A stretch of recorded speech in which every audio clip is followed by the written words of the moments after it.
নমস্কার বন্ধুরা, এটা আসিল বারাণসীতে আমরা 2 নম্বর দিন।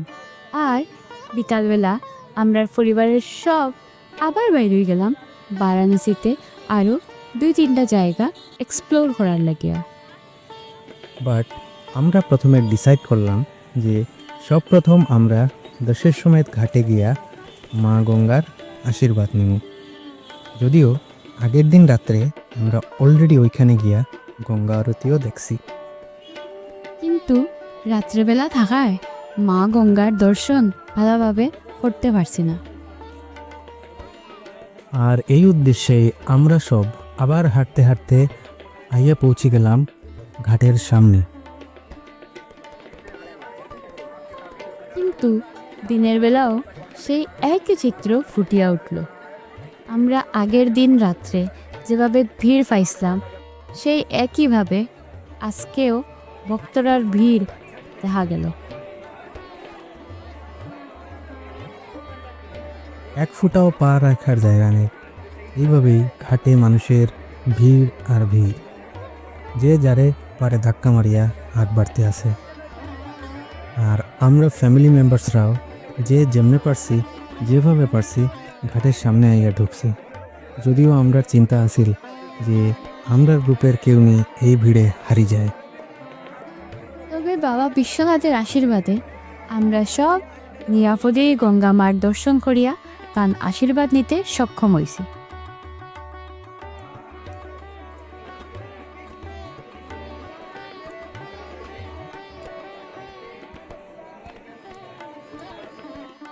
ঘাটের সামনে অনেকক্ষণ আমরা সময় কাটাইছি এবং এইভাবেই আমরা আনন্দ মনে সবে যে যেভাবে পারছি ফুর্তি করছি। তারপর ফটোশ্যুট করিয়া সবে নিজেরার ফটো উঠাইয়া ওইখান থেকে রওনা দিলাম আমরা নেক্সট গন্তব্যের দিকে।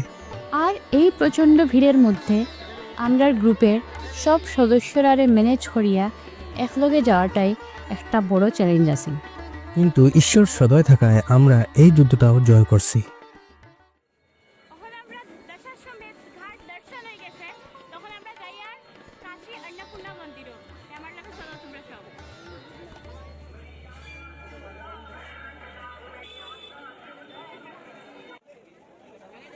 ঘাট থাকিয়া হাঁটতে হাঁটতে আমরা কাশী অন্নপূর্ণা মন্দিরে যাওয়ার লাগিয়া আগে বাড়তে থাকলাম আর কাশীর সেই জাঁকজমকপূর্ণ গলিগুলা এনজয় করতে থাকলাম।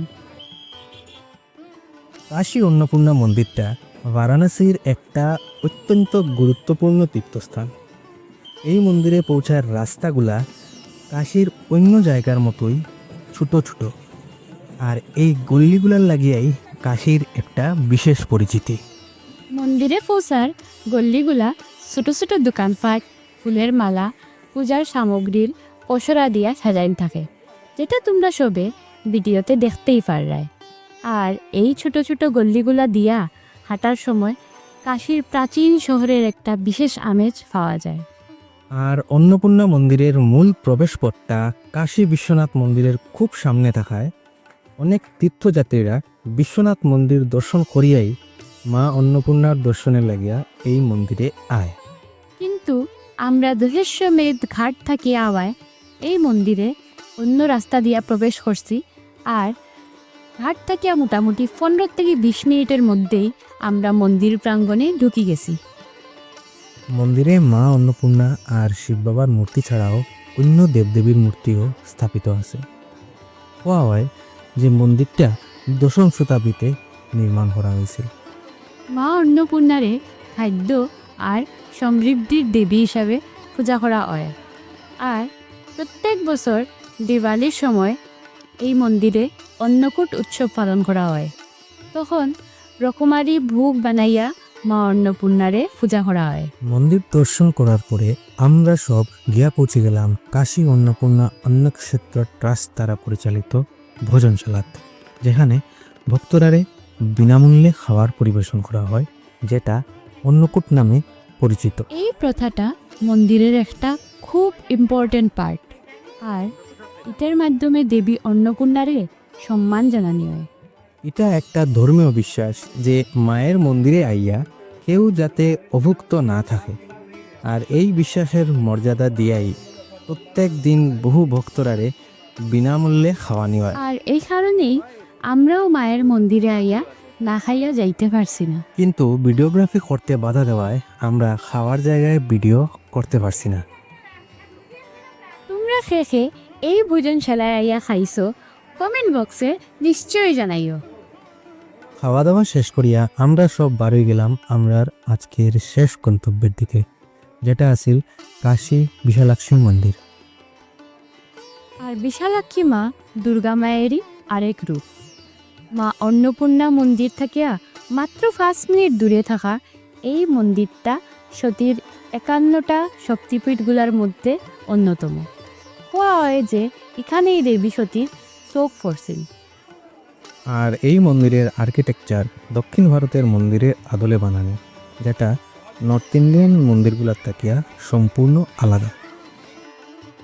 কিন্তু বাধা নিষেধ থাকায় মন্দিরের ভিতরে এইবারও কোনো রেকর্ডিং করা গেল না। মা বিশালাক্ষীর আশীর্বাদ নিয়া আমরা সব অল্প একটু সময় খাটাইয়া শেষমেশ আমরার হোটেলে ফিরার লাগিয়া রওনা দিলাইলাম।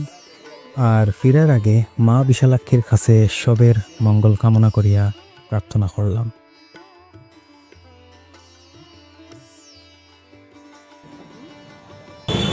তোমরা দেখছো আমি আজকে কই গেছিলাম।